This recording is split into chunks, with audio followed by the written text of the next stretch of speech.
So my name is Stephanie Newton from stephanienewton.homeopathy.com.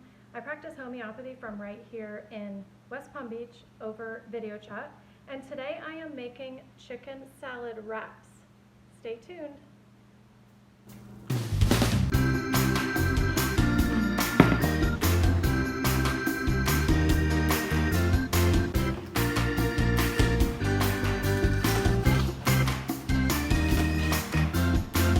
Alright, so I've already cut up my 3 breasts of chicken.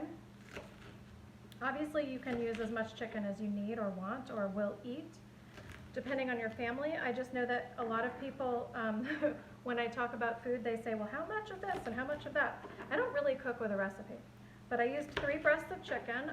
I used 4 large stalks of celery, and I just might go crazy and add another stalk in a little while.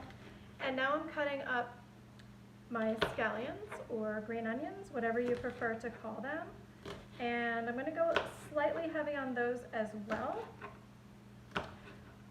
And that is basically all I add before I add my mayo and dill.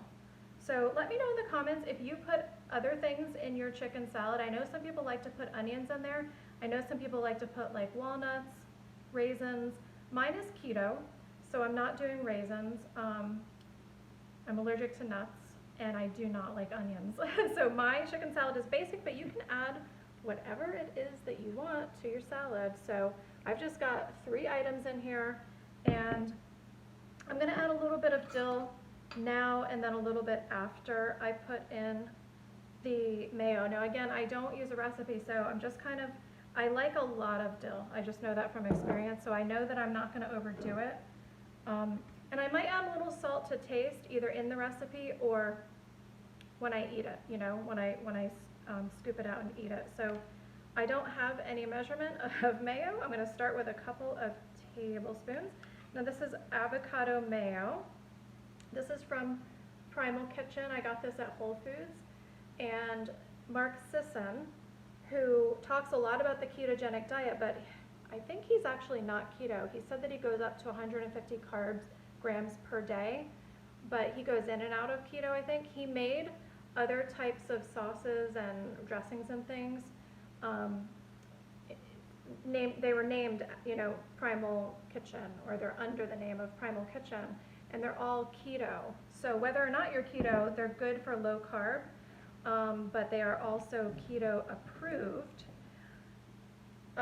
It's always good to check the ingredients just to make sure that it's, you know, good for your diet, in case you have any sensitivities, or I don't know, maybe you're in a stricter carb level, then you know that product is affording you. I know some people can go pretty strict with the carbs, 20 total grams or less.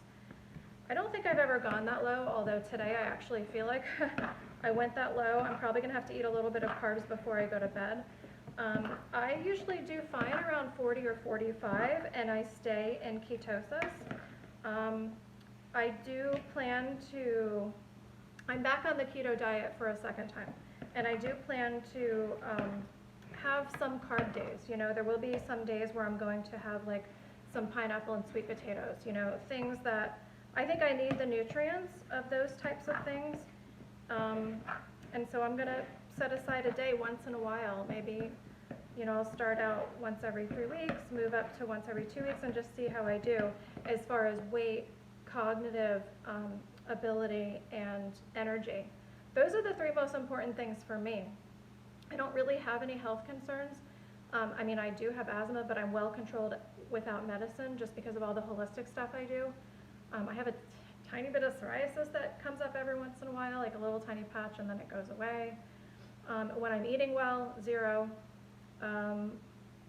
That's about it. But I don't, like, those things are all well controlled, so I'm really doing this diet for weight management, cognitive ability, because I have Alzheimer's runs rampant in my family, and energy for me is huge. Like, I am not happy on a day that I don't have energy. So anyway, so yeah, my 2 tablespoons turned out perfect. So I can't wait to eat it, but I'm going to wait until it chills. So let me go ahead and give you a little look of that. I don't know if you guys can see the dill, but I was pretty, I put plenty of dill in there. I might actually put a tiny bit more, just a little, just because, yeah, that looks good. And I think I'll salt to taste when I'm eating it.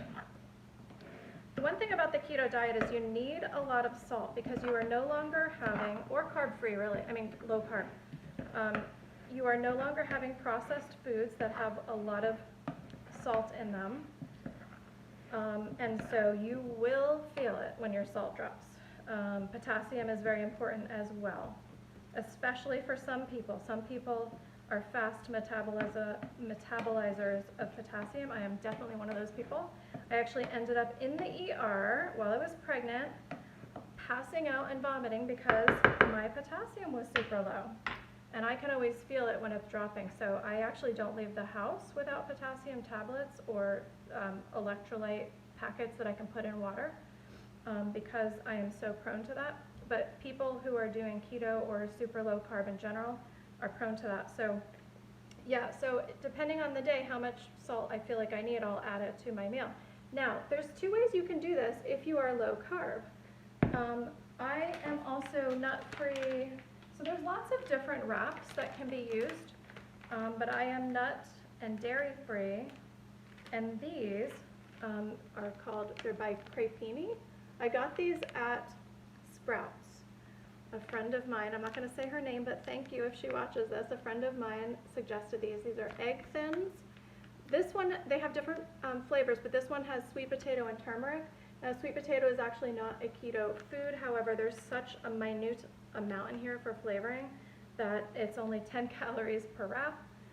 It's keto friendly, it's dairy free, it's, what does that say? Gluten free, paleo friendly, 0 net carbs.